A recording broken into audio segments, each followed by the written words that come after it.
How's everybody? Nice to see you. Thanks for coming today. I appreciate it very much, and I'm just delighted to be here. How many of you have never seen me before? This is your first time. Wow, everybody.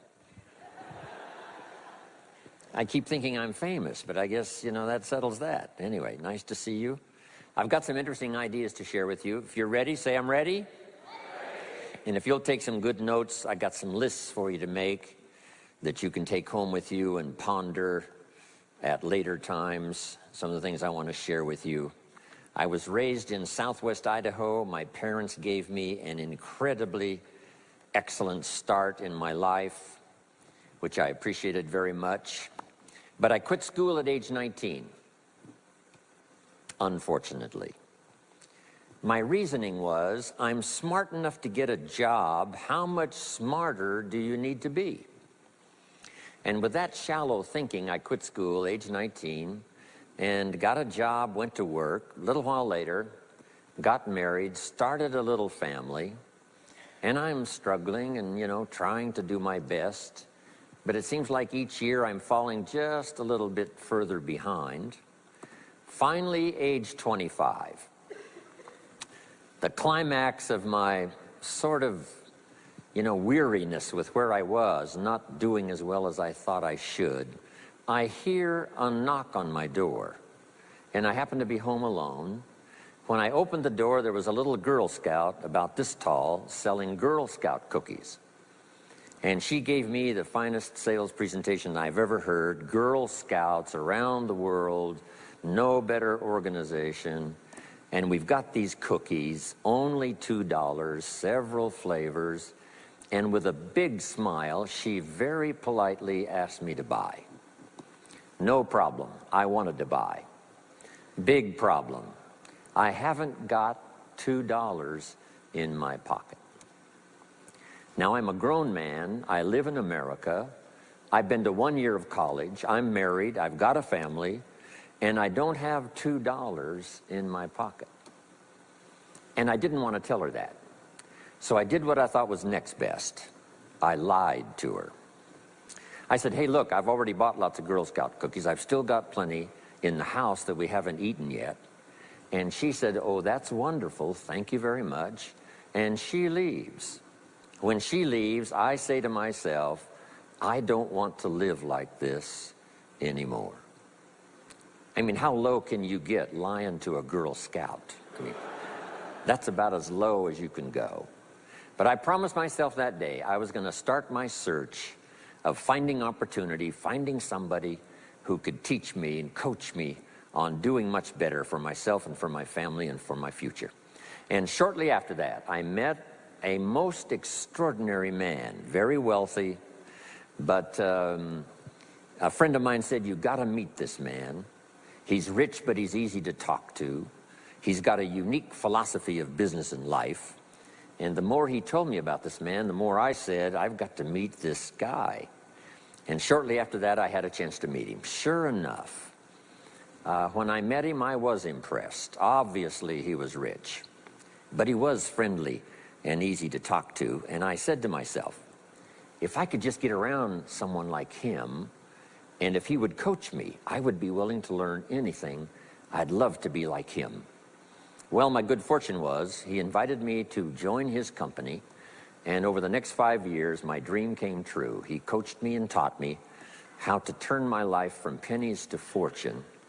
And he's not alive anymore, but I'd like to pay tribute to him one more time, Mr. Earl Schoaf, for the dramatic impact he had on my life, especially during that 5-year period. And so my whole life turned around. I made my fortune by the time I was 32, starting at age 25. And some of the ideas that I want to share with you today came from that 5-year experience. Then from there, I got into lecturing and giving seminars, and I've written a few books. And my career now spans about 41 years. But I'll never forget the impact this gentleman had on my life with a few simple concepts that totally changed my life, changed my future, and changed everything.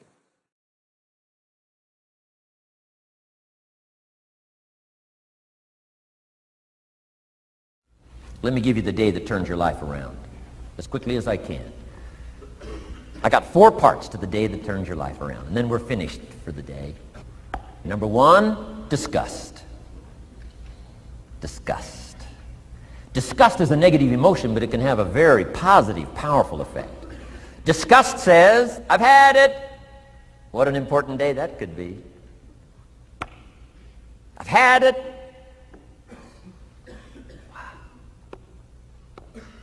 I met a beautiful, powerful, accomplished executive lady in New York. The company invited me to come in. This lady was a vice president, extraordinary lady. I got to know her, and I found out her story. I said, how did you get here? Big income. And she never went to college, never went to university. I said, how did you get here? Executive, powerful, income. She said, well, let me tell you part of the scenario. She said, when I was a young mother a few years ago, she said, one day I asked my husband for $10. And he said, what for?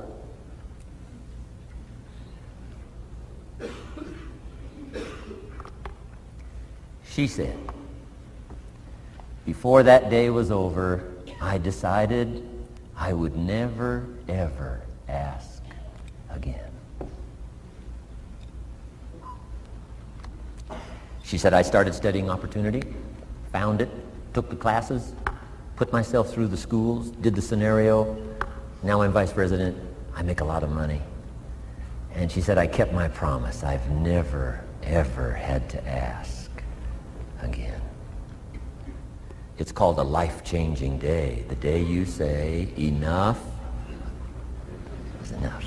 Now, if you can add an act to your disgust, it helps. A man takes a shotgun to his car, blows out every window, destroys every tire, puts 100 rounds in it, and says, I've driven this embarrassing thing for the last time. And then he saves it. He saves it. And later when somebody says, how did you become rich and powerful? He says, let me show you this car. One day I'd had it up to here. I blew it to smithereens. Enough is enough. Powerful. Here's the last 3. Next is decision. Decision making is a life-changing day. If you went home today and in the next few days cleaned up a list of decisions, it could furnish enough inspiration for the next 5 years, 10 years. What an inspiring day, the day you can bring yourself to decide. And here's the 3rd one, desire, wanting to bad enough. Who knows the mystery of that? We don't know. But here's something I do know. Sometimes desire waits for a trigger, waits for something to happen. Who knows what the happening may be? A song, the lyrics, a movie, the dialogue, a seminar, a sermon, a book, an experience, confrontation with an enemy, a conversation with a friend who finally levels with you. Whatever the experience it is, it's so valuable. And here's my best advice. Welcome all experiences. You never know which one is going to turn everything on.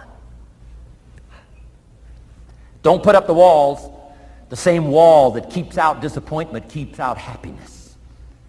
Take down the walls. Go for the experience. Let it teach you. And here's the last one. Resolve. Resolve says I will. 2 of the most powerful words in the language. Benjamin Disraeli said, nothing can resist a human will that will stake its existence on its purpose. Shortly put, I'll do it or die. Best definition of resolve I got from a little junior high girl, Foster City, California.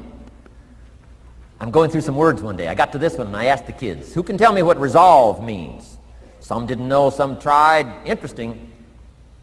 The last one was the best. Little girl about 3 years back, she said, I think I know, Mr. Rohn. I said, what? She said, I think resolve means promising yourself you will never give up. I said, that's the best I've ever heard. She's probably giving seminars somewhere today, right? I mean, that's the best I've heard.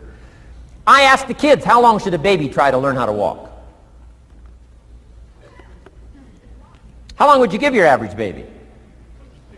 Before you say, hey, enough's enough. No. Any mother in the world would say, you're crazy. My baby is going to keep trying what? Until. What a magic word. I want you to write it down. Until. Promise yourself you'll read the books until your skills change. You'll go to seminars until you get a handle on it. You'll listen to it until it makes sense.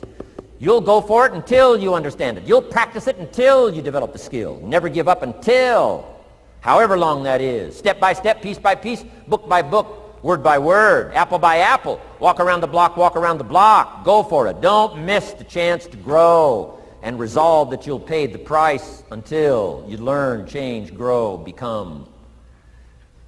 Then you'll discover some of life's best treasures when you pay that